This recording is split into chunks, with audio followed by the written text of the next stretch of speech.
Hello and welcome to episode 148 of the Balanced Approach podcast. You might notice I'm in a different setting. It is a bit of a mad weekend.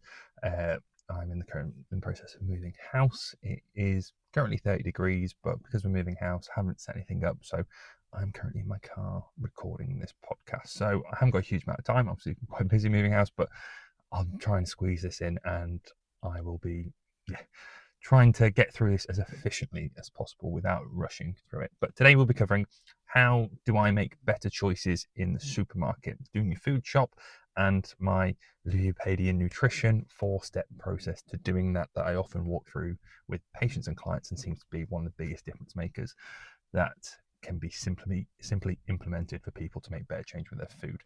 So often this is something that people don't even really consider. They try to eat healthy and they find it a bit of a struggle. They find it a bit uncomfortable. And actually, this can be really, really good at putting your diet on autopilot, really. And it might seem like a bit of an effort, but the amount of time and energy and money it saves you and stress makes a huge difference throughout the week. And you get it back 2, 3, 4 times the amount of time that you put in.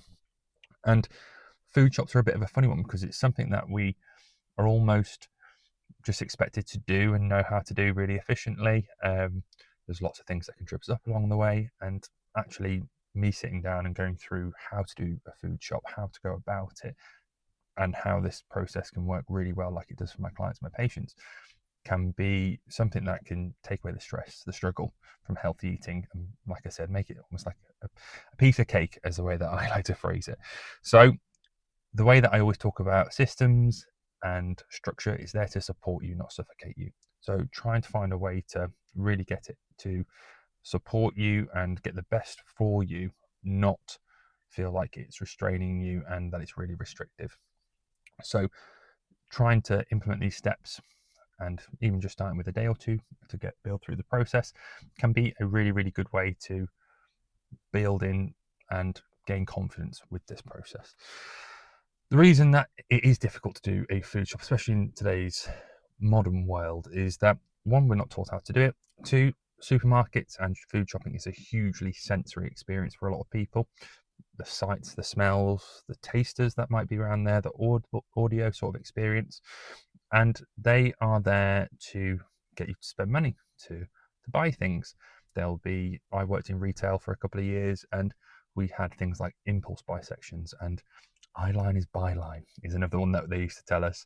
So products will get placed on the shelf in a specific way in order for you to buy things or buy certain versions of those products, and it's often the companies that have got the biggest budget that have got the most to gain from you buying their products will be in places that are easily accessible. So that's why we have stuff on the end of the aisles, that's why we have stuff at the tills, and they are there placed specifically for you to buy them and spend money that you're probably not planning on spending. That's why, like I said, the impulse buy section was something that was really pushed and forced upon us that I didn't like. So we had lots of really tasty, highly passable foods, and I think government legislation is coming now to sort of reduce what foods or limit types of foods that are going to be in those sections, that it can lead to you spending money that you weren't planning on spending, having products that you weren't planning on having. And there's things that we can do to manage that and reduce that impact to get you where you want to be, really.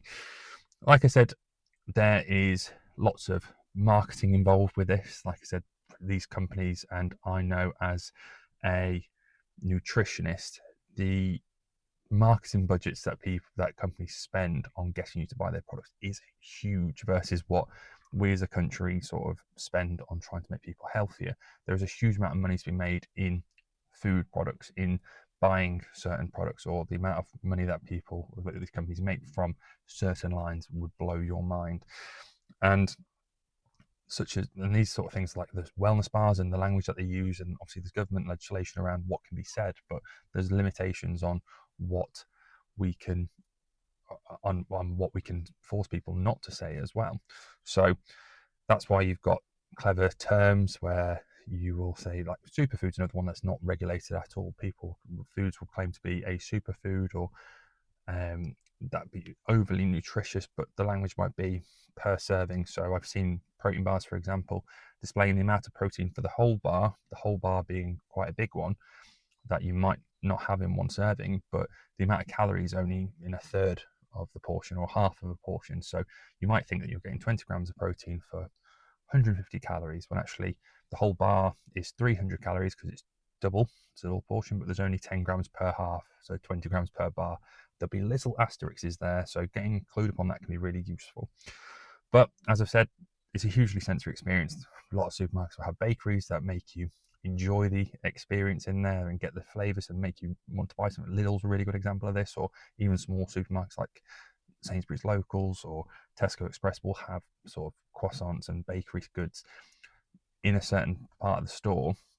They will have products that you probably pop in for, stuff like milk and bread, towards the back of the store. So you have to walk through the supermarket in order to get them. So you're more likely to buy more things like that you need to be aware of as a consumer. Another big part of me covering this is that food wastage and money is something that's really on people's minds at the moment, and I want to make it as least painful as possible doing a supermarket shop. Not many people enjoy it, and sometimes people just do it online, which can be a really, really efficient way of doing it. But also food waste is a big thing that's on people's minds as well. So trying to reduce the amount of food waste, making the most of the food that we have in. This is all sort of built into my 4-step process. So let's whiz through them. I do have a supporting resource that if you want, I can just send to you. So if you listen to this episode, if you see this on social media and you want the resource, then literally just message me on social media and say, can I have the food shop planner? Yeah, I can send it across. It's a short document. I always say to everyone, it's not perfect and you might not use all of it, but there is good bits throughout it. If there's things that you want to change and improve it, just let me know, because I can always change it and make it better. But it's there to support you. So if you find the first step or the third step or whatever step a bit useless, then don't do it. But I'd recommend trying it all to start with, because you might be surprised at how useful it can be. So first up is planning your week of food, and this can be a bit overwhelming, so maybe I'm starting with a day or two. But what are you having this week or for the next couple of days? What are the meals that you're having, and what foods are within those meals? What cooking skills will you need? Do you know how to cook them? You might need to find a recipe. What foods, what other additional ingredients, so like your seasonings and things that might go with it, or foods that complement it. So you might be having chicken curry, for example, but you need to have rice or something like that, or you might be choosing to have rice for that. So but making sure you've got all that planned out as well. The time, the effort. Are you going to want to sit and cook a meal for 2 hours after a day at work? Probably not. So maybe have a look at the time efficiency of some of these meals. And this might seem like overkill, but this is living in real life. I don't expect you to spend 2 hours in the kitchen every night. I wouldn't recommend it personally. So if you are going to spend a bit longer on a meal, then maybe making it last a couple of days, or maybe trying and find a shorter version of that meal or a quicker version of that meal to get the most out of your time and effort whilst also trying to eat well. Then once you've got mapped all that out and you're happy with it, plan out your meals, look at the ingredients, times of when you're going to cook them, who's cooking. That's another thing that is worth discussing early on. So who's in what nights? If you're living with people or as a family, who can help out? If you've got kids, can they help out with some of these meals? Can some of these things be put in the slow cooker? Who's going to do that? Again, take away the stress, because during the week you're busy, short on time, short on patience. And what we don't want to do is for those things to scupper your healthy eating. Actually, if you spend a good half hour on a Sunday, plan this out, or earlier in the week, then you can really save yourself a lot of time and stress throughout the week by just going through this. So step 2, raid the cupboards and fridges, see what you have got in. Have a look in the fridge, have a look in the freezer, have a look in all the cupboards. Are there any ingredients that need to be used? Can you make some adjustments there? Are there things that you've got double of or that you're short on that you need to put on the list? Any sort of daily top-up essentials, sort of like your breads, your milks, if you're having those regularly, eggs for some people, or cereal, make sure you've got those in. And again, this will save you time and prevent you from double buying things. The amount of time that I've gone in and thought, oh, we're a bit low on that sauce, that condiment, that ingredient, come back and there's another one fresh ordered in there. Again, they don't really go to waste, but it's money that I don't spend in that moment. And I imagine everyone else is exactly the same. So have a look in, check everything you've got, tick off or cross off the things on the food list that you've already got in, write down the ingredients or the seasonings or the condiments and whatever it is that you haven't got in that you need, and have that food shopping list. Number 3 is writing the list, but the way that I recommend doing it is have a look at your supermarket and the way it's laid out and writing your food shop in that order. The reason I say that is because you can just whiz through each section, ticking off. There's nothing worse than going through your shopping list, and well, there is lots of things worse, but as the phrase says, there's nothing worse than going through your shopping list when it's busy, you've got people around you, you're trying to get into this section here, and you rush through it, and you realise you've got home and you've not got 2 or 3 things from that really busy part of it, or this place that you said you go back to in the supermarket. So usually start off with fruit and veggies. Then there's usually either you're going to your dairies or your meats. You might have your freezers, and then you've got your condiments and other bits there at the supermarket. You know your supermarket better than me, but that's the way that mine usually works. And I might go to 2 different supermarkets. I might start at a budget one, try and get everything for a better price, better value. If I can't, then I might go to a bigger supermarket that might be a bit more expensive, but it's got a wider range of things and more availability. Again, that's what most people tend to do. So mapping out those things, you might not be able to get certain things from Aldi and Lidl or guarantee that you're going to get them. So making sure you've got a little list there going, right, I'm going to try and get all these things from my initial supermarket, my one that probably is a bit more budget friendly. And then if I can't, then I'm going to go jump to a bigger supermarket and deal with it there. Also being aware of, right, if they haven't got this food in, what can I have? Again, giving yourself a bit more flexibility there, because we don't want you panicking when you're in the supermarket. So they haven't got chicken breast, maybe some chicken thighs, or maybe some turkey, or maybe I can make that recipe work with beef or lamb or pork, or maybe I go for a tempeh or a tofu, or maybe I go for a fish. Again, feeling a bit more confident with it. If you're not too sure, then have a look on. I'm sharing recipes all the time on mine, but have a look online and see what versions of those recipes you can get as well. So that's step 3.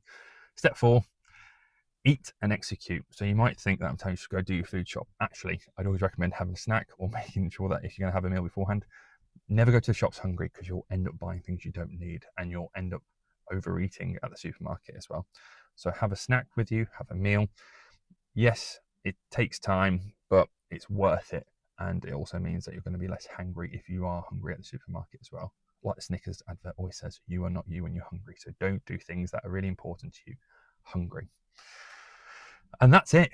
That's my simple process. I know we're running through things. I'm currently melting in this car, but again, it's a 4-step process. So plan out what you're going to have this week. Look at the recipe, look at what foods you need in for those recipes and how you're going to cook them, time, effort, energy, who's cooking them, mapping that out for the week or just a couple of days if it feels a bit overwhelming. 2, writing your list, or no, not 2, writing your list. 2, going through your cupboards, going through your freezers, going through your fridge, seeing what you've already got in, crossing them off or seeing things that you're a bit short on. 3, writing your list, going through and mapping it out in the way that your supermarket's laid out, making sure that you're writing down things that you can only get from certain supermarkets if that's the case. So for me, for example, gluten-free, I can't get from Aldi or Lidl, I can't rely on it. So again, I'll probably have to go to Tesco or Sainsbury's, Morrison's, whatever the supermarkets are available to pick those bits up. Just being aware of those things can be really, really useful. 4, eat, or make sure you've got a snack with you, and then go execute it. You'll probably find that certain aspects of this are a bit easier and some are a bit harder.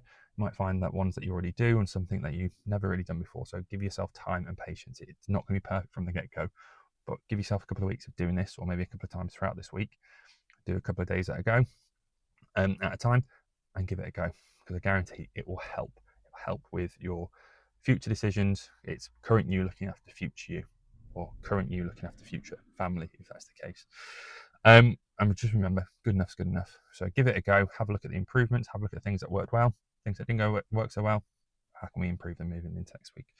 If there's something that you are struggling with, like I said, just drop me a DM. We can chat through how to use the planner. I can send you it across. Or if there's something that alongside healthier eating in general, getting more active, just improving your health in general, and you want some support with that, just drop me a DM and we can chat through how coaching support might work for you, see if I'm a good fit for you, and see if I can support you on the things that you want to do moving forward. As always, I have some free resources along with the food shop planner. I've got a 5-day free recipe and meal plan guide that's all calorie calculated to help you with your goals. And I've also got a calorie calculator and a protein calculator on my website, louispadiannutrition.com, where you can get your calories that you want, calorie target for the goal that you want to achieve, and also a protein target, and also not just for the day, but for the meals that you're having as well, which can be really, really useful. For now, thank you very much for putting up with me. Sorry it's been a bit of a whiz round, but I wanted to get this done. But yeah, thank you very much for listening to today's episode, and I'll catch you on the next one.